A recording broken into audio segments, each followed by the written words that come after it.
This video is going to be your one-stop solution for CUET. CUET से related सारे doubts इस video में answer होंगे. CUET क्या है, सब्जेक्ट स्ट्रैटेजी क्या है, एग्ज़ाम पैटर्न क्या है, एग्जैक्टली पढ़ना कैसे है, GT क्या है, बुक्स कौन सी लेनी है, कोचिंग लेनी चाहिए या नहीं लेनी चाहिए, और सारे बाकी डाउट्स इस वीडियो में आंसर होंगे. सारी गाइडेंस एक स्टूडेंट पर्सपेक्टिव से है जिसने लास्ट ईयर ही CUET दिया. तो मुझे सारे CUET के लूप होल्स, मिस्टेक्स, क्या मुझे करना चाहिए था, लेसन्स, सब कुछ पता है. एंड वो सब कुछ मैं इस वीडियो में इंक्लूड करने वाली हूँ. Just make one promise with yourself to watch this video till the very end and you will not regret it. Let us understand what CUET is. CUET का मतलब है कॉमन यूनिवर्सिटी एंट्रेंस टेस्ट. ठीक है. CUET simple भाषा में एक entrance test है for Delhi university, BHU, JNU, but usually लोग मेनली स्टूडेंट्स दिल्ली यूनिवर्सिटी में एंटर करने के लिए CUET देते हैं. नाउ दिल्ली यूनिवर्सिटी एक अम्ब्रेला टर्म है. दिल्ली यूनिवर्सिटी में बहुत सारे कॉलेजेस आते हैं, जैसे इसमें SRCC आ गया, हिंदू आ गया, हंसराज आ गया, JMC आ गया, रामजस आ गया, LSR आ गया. बहुत सारे कॉलेजेस एक अम्ब्रेला टर्म जिसका नाम है दिल्ली यूनिवर्सिटी उसके अंडर आते हैं. अब दिल्ली यूनिवर्सिटी में एंट्री करने के लिए आपको CUET देना होता है. As simple as that. Let's not overcomplicate. CUET क्या है. नाउ CUET में आपके सब्जेक्ट्स क्या होंगे. एक बेसिक रूल जो है सब्जेक्ट्स का वो है 3 डोमेन, 1 लैंग्वेज प्लस GT जिसका नाम अब GAT हो गया है, या फिर मैथ्स. ठीक है. ये एक फ्रेमवर्क है. ज़्यादा डरावना लग रहा है ये सुनने में, लेकिन इट्स वेरी सिंपल. 3 डोमेन मतलब मेन, आपके मेन सब्जेक्ट्स. अगर जैसे कॉमर्स में 12th में आपके सब्जेक्ट्स थे accounts, BST, eco, English, maths की जगह IP या PE कुछ भी हो सकता है. अगर ये आपके सब्जेक्ट्स थे तो आपको इनमें से कोई 3 डोमेन सब्जेक्ट्स चुनने हैं. आप अकाउंट्स, BST, इको, मैथ्स, इनमें से कोई भी 3 आउट ऑफ 4 आपको 3 चुनने हैं एज डोमेन सब्जेक्ट. लैंग्वेज आपकी इंग्लिश, हिंदी या कोई भी लैंग्वेज जो आपने पढ़ी है वो आपकी लैंग्वेज होगी, एंड अलॉन्ग विद GAT या फिर maths. Now GAT is current affairs, quantitative aptitude, ये सब बेसिकली लॉजिकल रीजनिंग वगैरह वगैरह. ठीक है. ये आपके सब्जेक्ट हो गए. अब मैं एग्जाम्पल के लिए लेके चलती हूँ. मेरे डोमेन सब्जेक्ट है अकाउंट्स, BST, इको. ठीक है. फिर लैंग्वेज के लिए मेरा है इंग्लिश, एंड मैंने साथ में लिया है GAT. ये सारा मेरा सब्जेक्ट कॉम्बिनेशन था जो मैंने दिया था.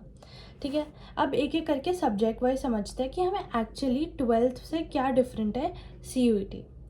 इंग्लिश पहले समझते हैं. इंग्लिश में हमें लिटरेचर बिल्कुल नहीं आता. ठीक है. जो हमने 12th में पढ़ा है वो लिटरेचर बिल्कुल नहीं आएगा. इंग्लिश में आपको आएगा reading comprehension along with verbal ability. अब वर्बल एबिलिटी क्या होता है. Synonym, antonym. बेसिकली आपको ये पूरी सिलेबस की लिस्ट जो है वो आपको NTA की साइट पे मिल जाएगी. मैं उसका लिंक बेसिकली डिस्क्रिप्शन में दे दूँगी. वहाँ से आपको सिंपली हर एक सब्जेक्ट का आपको सिलेबस मिल जाएगा. अकाउंट्स लगभग आपका 12th का जो सिलेबस है वो सेम रहता है. BST का भी ऑलमोस्ट सेम रहता है. इको में इस साल 2026 में क्या एडिशन हुई है, आपको मैक्रो आएगी, माइक्रो आएगी जो आपने 11th क्लास में पढ़ी थी, अलॉन्ग विद इंडियन इकोनॉमिक्स जो आप अभी 12th में पढ़ रहे हो. तो आपको 12th का पूरा सिलेबस आएगा. मैक्रो इकोनॉमिक्स, इंडियन इकोनॉमिक्स दोनों आएगी, अलॉन्ग विद माइक्रो इकोनॉमिक्स जो आपने 11th में पढ़ी थी. तो ये तीनों आएंगे आपके इकोनॉमिक्स के अंदर. Now one very important thing is आपका जो फाइनल स्कोर होगा जिससे आपको मेन कॉलेज मिलेगा वो होगा इन सब्जेक्ट्स में से बेस्ट ऑफ 4. मतलब जैसे आपके 5 सब्जेक्ट हैं अभी, accounts, BST, eco, English, GAT. ठीक है. इनमें से आपके जिन भी 4 सब्जेक्ट में सबसे ज़्यादा मार्क्स आएंगे वो फाइनली इंक्लूड होगा. अब मैंने कैसे किया था, सिंस अकाउंट्स, BST, इको भी मोटा मोटा हमारा 12th में से ही है, तो मुझे इंग्लिश एक्स्ट्रा पढ़ना पड़ रहा था. तो लास्ट में आते आते मैंने क्या किया, मैंने जीएटी की प्रिपरेशन कम कर दी एंड इन चारों सब्जेक्ट्स की प्रिपरेशन ज़्यादा अच्छे से की, ताकि मेरा इनमें अच्छा स्कोर रहे एंड जीएटी फिर भी मेरा थोड़ा लाइट रहे, बिकॉज जीएटी में करंट अफेयर्स है जो मेरा इतना स्ट्रॉन्ग नहीं है। बट आपका अगर जीएटी स्ट्रॉन्ग है तो it can either make your marks or break your marks, it's up to you, you can make your choice. GAT अगर आपको अच्छे से स्टार्टिंग से प्रिपेयर करना है तो आप जीएटी पूरा ढंग से प्रिपेयर कर सकते हो, वरना आप किन्हीं 4 सब्जेक्ट्स को चूज़ करके उन पे 100% तैयारी दे सकते हो, ठीक है। तो ये होता है। अब आपकी मार्किंग स्कीम कैसे होती है? आपकी मार्किंग स्कीम नॉर्मल नहीं होती, जैसे आपने बोर्ड्स में तो जो दिया उसका आपको प्लस एक्स्ट्रा मार्क्स मिलेगा और कोई नेगेटिव मार्किंग नहीं होती। सीयूईटी में आपको +5 मिलेगा for correct marking, -1 for incorrect and 0 if you have left the question, ठीक है। ये आपकी मार्किंग स्कीम होती है। नाउ मैं आपको एक बार टाइमलाइन क्लियर कर देती हूँ। टाइमलाइन, अब जैसे मैं ये रिकॉर्ड कर रही हूँ वीडियो 28 मार्च को, इस दिन आपका लास्ट बोर्ड एग्ज़ाम था, मोस्ट प्रॉब्ली आपका लास्ट बोर्ड एग्ज़ाम था। अब हमारा जो मेन सीयूईटी का एग्ज़ाम होता है वो यूजुअली मिड मे में होता है, बट मैं मई मान के चलती हूँ, स्टार्टिंग ऑफ द मे, ठीक है। इसमें आपका सीयूईटी का एग्ज़ाम होता है, तो हमारे पास मोटा मोटा पूरा अप्रैल है प्रेपरेशन करने के लिए, ठीक है। एंड फ्रॉम 1 अप्रैल टिल पूरा मई, जब तक आपके एग्ज़ाम ख़त्म नहीं होते, आपको पूरा टाइम सीयूईटी के लिए देना है, very strictly and very diligently. ये आपको करना है so that you get a nice college, वरना बोर्ड में मेहनत करने का कोई पॉइंट नहीं था, बिकॉज अब रियल बैटल है। 12th के मार्क्स ज़्यादा इंक्लूड नहीं होते, मेन सीयूईटी का स्कोर इंक्लूड होगा। तो अगर आपको एक बहुत अच्छे रेप्यूटेड कॉलेज में जाना है तो आपको सीयूईटी के लिए बहुत अच्छे से तैयारी करनी पड़ेगी। अब हमने ये समझ लिया सीयूईटी क्या है, हमारे सब्जेक्ट्स क्या हैं, उनका सिलेबस क्या है, मार्किंग स्कीम कैसी है, टाइमलाइन क्या है। अब हम कुछ कॉमन क्वेश्चंस को आंसर करते हैं। When did you start preparing for CUET? मेरा board exam I think as of I remember I think 27 या 28 मार्च को ही ख़त्म हुआ था एंड मैंने नेक्स्ट डे से ही सीयूईटी की प्रिपरेशन शुरू कर दी थी। If you are very serious about it and you don't need time for break, and if you think कि मतलब मन से नहीं कर रहे हो तो ब्रेक ले लो, but if you really want to start preparing, prepare from the very next day, it's up to you, it's your choice, ठीक है। Is it possible to prepare for papers like GAT and language in a month? Now, you can prepare for GAT and language in a month. देखो, language तो करना ही करना है, language के marks is compulsory जो तुम्हारे स्कोर में add होंगे, ठीक है। तो इंग्लिश तो आपको करनी ही करनी है एंड वो हो जाएगी, आराम से हो जाएगी, trust me. GAT, I think you possibly can, if you divide your time well and you prepare well for GAT in a month, you can do it. But I personally couldn't do GAT, and last में आते आते I gave up on GAT and मैंने बाकी 4 subjects पे ज़्यादा focus रखा था। So it's up to you and your capabilities कि आप GAT कर पाओगे या नहीं कर पाओगे। Now book recommendations, I'll be very honest and I'm not promoting anything and it is what I personally use for my preparation. एक एक करके बात करते हैं मेरी क्या बुक्स थी। Now for English, trust me on this, I swear to any one, for English मैंने पूरा like April I think prepare जैसे भी किया, that I will discuss strategy of course, but अभी बुक्स की बात करते हैं, वैसे प्रिपेयर किया। एंड देन मेरा मिड मे में इंग्लिश का फर्स्ट पेपर था एंड मुझे स्टार्टिंग ऑफ द मे में एक बुक पता चली जो अगर मुझे पहले पता चलती अप्रैल में एंड अगर मैं उसे पूरा कर पाती, पूरा उसे रीड अच्छे से याद कर पाती, तो मेरे इंग्लिश में गारंटीड 250 to 250 मार्क्स आते। बाय द वे, एक सीयूईटी का पेपर का एग्ज़ाम लाइक एक सब्जेक्ट का पेपर इज़ ऑफ 250 मार्क्स। तो तो अगर मुझे वो बुक पता चल जाती तो मेरे फुल आते। And I regret making that, I mean वो सब रिटन था, ठीक है, मुझे बाद में पता चला। But if you buy this book, like I am not promoting but I am just suggesting you should. So there is this book, Rubaika ma'am की वोकैबुलरी वॉल्ट। मेरा पूरा पेपर इस बुक में से आया था। अगर आपने ये वाली बुक पूरी रीड कर लिया पूरी अच्छे से, from day 1 you start preparing from this book, I mean paper पूरा इसी में से उठ के आया था। एक चीज़ इधर, दिस इज़ अब for vocabulary, this is not for RC, this is just for vocabulary. तो वोकेबलरी पूरा सेक्शन इसी में से आया था। And yeah, so this is one of the book recommendation and the most beautiful book written, and I would personally highly recommend this book, which is Vocabulary Wall by Rubaika ma'am. So this is for English. For accounts I use T.S. Grewal, जो मेरा 12th class में मैंने 12th class जिससे पढ़ी थी तो मैंने वो यूज़ किया। T.S. Grewal to brush up all the topics to revise, and उसमें भी कुछ MCQs थे तो वो मैंने सारे कर लिए। फिर उसके बाद मैंने अरिहंत की बुक ली थी for MCQs। That is also nice, उसमें टॉपिक वाइज आपके MCQs हैं, लेकिन the only problem with Arihant which I faced was कि उसमें आंसर्स में बहुत गलतियाँ हैं। तो अगर आप अपना आंसर चेक करने जाते हो तो उसमें गलतियाँ निकलेंगी and then you will have to Google, and वो सब थोड़ा एक्स्ट्रा एफर्ट लगता है। बट या that is one book I use. For BST again I use NCERT for all the revision because NCERT के like BST के सारे MCQs NCERT के lines में से ही आते हैं, so that you have to read very nicely and thoroughly. I would recommend for accounts you also take NCERT. I personally didn't, but like मुझे need नहीं लगी एंड मैंने पेपर देने के बाद भी I didn't regret not reading NCERT, but I would suggest if you don't want to take the risk, I think you should read and go through NCERT. Now with eco, listen to me very carefully. Okay, now eco, एक तो तुम्हारा syllabus बढ़ गया है, तुम्हारे 3 subjects हैं, macro economics, micro economics, Indian economics.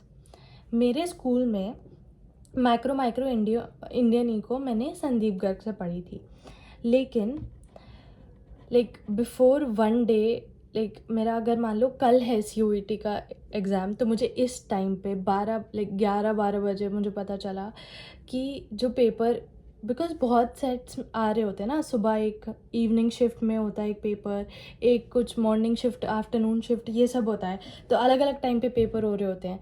तो eco के कुछ पेपर के सेट जो हो चुके हैं उनसे पता चल रहा है कि इको का पेपर NCERT हैवी है, एंड मैंने NCERT पढ़ी ही नहीं है, which is one blunder I made, and I did not go through NCERT of economics, which I don't want you to make. This is one big mistake that I made and I still regret from the bottom of my heart. So please, eco की तो तैयारी ही NCERT से करो, don't even skip one line from NCERT for economics, and that is one thing I would highly suggest.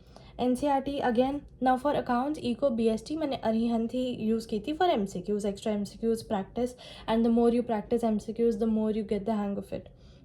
ठीक है। For English vocabulary world, accounts BST, eco Arihant, accounts के लिए TS Grewal और NCERT, BST के लिए NCERT, इको के लिए NCERT। ठीक है। नाउ फिर GAT के लिए एज सच मैंने कोई बुक नहीं ली थी। मैं एक बार, तो मैं अभी बुक नहीं ली थी, मैं बुक रिकमेंडेशन अभी कोई नहीं दे रही GAT के लिए। ठीक है। नाउ अब इन सबको इंडिविजुअली पढ़ना क्या है, subject strategy in detail discuss करते हैं। ठीक है। सबसे पहले अकाउंट्स की बात करते हैं। अकाउंट्स में कॉन्सेप्ट मैटर्स, एंड अगर तुम्हारी 12th में प्रिपरेशन अकाउंट्स की अच्छी थी, तुमने हर एक कॉन्सेप्ट किया है, तुमने हर एक चीज़ करी है, तो तुम्हारा CUET का भी अच्छा जाएगा। You just need to brush it up, सारे कॉन्सेप्ट अच्छे से रिवाइज करो, सारे MCQ करो। TS ग्रेवाल अगर तुम फॉलो करो तो TS ग्रेवाल के सारे MCQs करो, एक चैप्टर, पार्टनरशिप, गुडविल, हर एक चीज़ के, चाहे वो थ्योरी MCQ है चाहे वो प्रैक्टिकल MCQ है, सारे MCQ करो। TS ग्रेवाल ख़त्म हो गई, वो बुक ख़त्म करो MCQ के लिए, फिर अरिहंत करो, वो बुक ख़त्म कर दो, फिर कुछ और करो, मतलब मल्टीपल MCQs प्रैक्टिस करते रहो। That is what I mean. ठीक है। BST के लिए रीड NCERT, लर्न, जैसे तुमने 12th में किया ना BST, वैसे ही CUET में करो, लर्न करो, मतलब इन डिटेल ऐसे याद करने की जरूरत नहीं है, लेकिन get the hang of it, do MCQs as much as you can, and Arihant ले लो, कोई भी बुक ले लो, कोई भी पब्लिशर ले लो, CUET के जितने MCQ प्रैक्टिस करोगे उतना अच्छा है।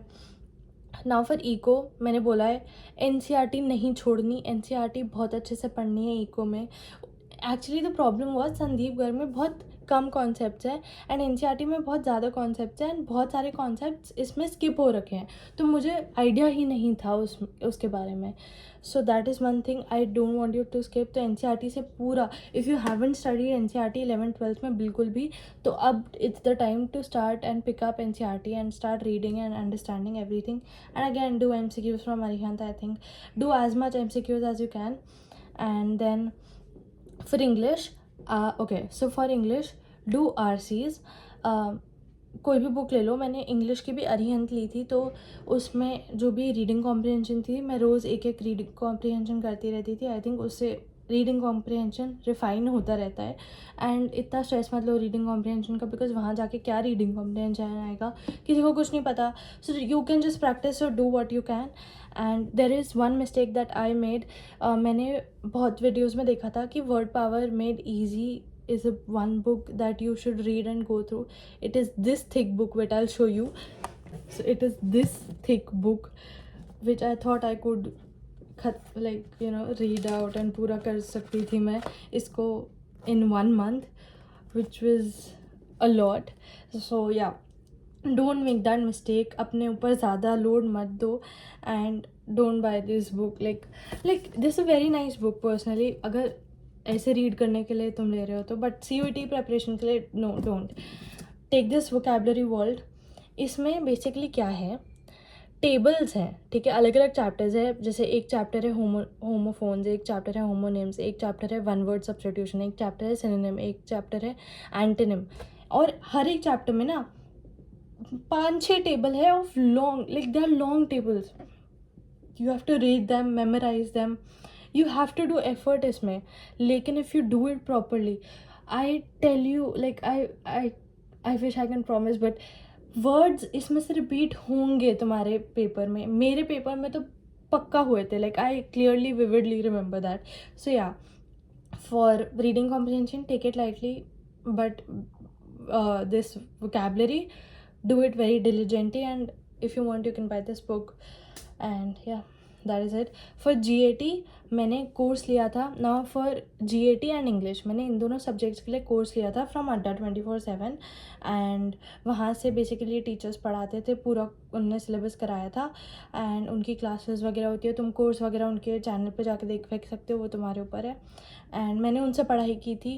एंड मैंने कोई ऑफलाइन कोचिंग नहीं ली थी. Okay, to the coaching part I come. So मैंने ये उनका कोर्स ले लिया था एंड मैं पूरा सिलेबस इनके थ्रू कंप्लीट किया था. द GAT थिंग की मैं स्टार्टिंग में प्रिपेयर करी थी. मैं अप्रैल एंड में आके GAT की प्रिपरेशन छोड़ दी थी, बिकॉज मेरे को पता था मेरे से नहीं हो रहा, तो मैंने गिव अप कर दिया था. मैंने सोचा था कि बाकी 4 सब्जेक्ट्स मैं स्ट्रांगली अच्छे से कर लूँगी. But yeah, the teachers are very nice. मेरा एक्सपीरियंस पर्सनली बहुत अच्छा था. And English specially Rubaika ma'am my favourite, बहुत अच्छा पढ़ाया उनने. And GAT was also nice, उन्होंने अच्छे से पढ़ाया. लेकिन थोड़ा मेरा सिलेबस लास्ट मिनट थोड़ा ज़्यादा रह गया था. May be it was my miss management कि मैंने उस स्टार्टिंग से इसको जल्दी नहीं करा कंप्लीट. या, that is it. I think I am not the right person for GAT. So maybe you should watch someone else for GAT. Maybe I'll link few channels or videos which I find for GAT guidance in the description down below. इस video के description please अच्छे से देख लेना. I will be putting all the resources, syllabus, other videos, other channels, whatever I can find, and I'll put it in the description box. So yeah, about coaching, I would highly recommend don't take any offline coaching if you think you cannot control yourself from wasting time. मतलब क्योंकि देखो, तुम offline coaching लोगे, तुम travelling में अपना time waste करोगे, आने जाने में तुम टाइम वेस्ट करोगे, ठीक है. एंड देन अगर तुम्हारे वहाँ दोस्त हैं, क्योंकि मेजॉरिटी लोग वहाँ कोचिंग जाते हैं जहाँ उनके दोस्त होते हैं एंड या साथ में ही ज्वाइन करते हैं, तो तुम और ज़्यादा टाइम वेस्ट करोगे. तुम ट्यूशन के बाद कहीं जाओगे, मोमोज़ वगैरह खाओगे, सो वहाँ टाइम वेस्ट होगा. तो ये सब मत करो. If you think you can control and you don't have that urge to waste time, I think you should take offline coaching. But मैं पर्सनली रिकमेंड नहीं कर रही किसी को भी ऑफलाइन कोचिंग लो. I would say if you are disciplined and you can do it and you have the determination to actually get into a good college, I think you should stick to either self study or online coaching or tuition, because उसमें कम time waste होता है. But if you think घर बैठ के और wasting more time, phones, reels, scroll, blah blah blah, then obviously offline coaching is better. But my personal recommendation would be online as compared to offline. Else it's your decision. सबके अपने अपने circumstances, preferences and situations वगैरह होते हैं, so उसके हिसाब से best suited you will have to figure out. And yeah, I think we have come to the end of the video. Most of the मोटा कॉन्सेप्ट जो मैंने प्रॉमिस किया था, क्या है CUET, सब्जेक्ट क्या है, सिलेबस क्या है, मार्किंग स्कीम क्या है, टाइमलाइन क्या है, कोचिंग क्या है, कब से पढ़ाई शुरू करनी है, GAT कैसे करना है, एग्जैक्ट सब्जेक्ट स्ट्रैटेजी क्या है, बुक रिकमेंडेशन क्या है, सेल्फ स्टडी करनी है, ऑफलाइन करनी है, ऑनलाइन करनी है, मैंने सब कवर करने की कोशिश की है. But if there is anything that I have left, please let me know in the comments down below and I will answer your questions in the comments. Definitely just drop down your comments, feel free to ask me any question.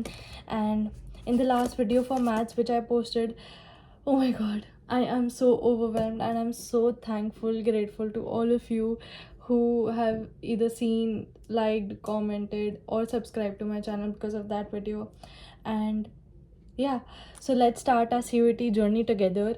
Next video I'm thinking to post is the 5 mistakes that I made during my CUET preparation, because I did make a lot of mistakes in my CUET preparation because I had no one to actually guide me. So yeah, if you think you want this video next, please let me know in the comments, and जो भी doubts हैं please let me know. Also, third, just 3 चीज़ है तुम्हारी तरफ से, ठीक है? Number 1, let me know what next video you want about CUET. I am thinking for the 5 mistakes. Second, let's start let's put your doubts वगैरह whatever you have in the comments down below and I will answer it then and there. Third, welcome to my channel. If you haven't liked, shared, subscribed, please subscribe. It really means a lot and I've really put in the mehnat to make this video. I've made all my notes, and I've made all my notes here, so it really means a lot to me. I'll see you in the next one and I hope this video helped.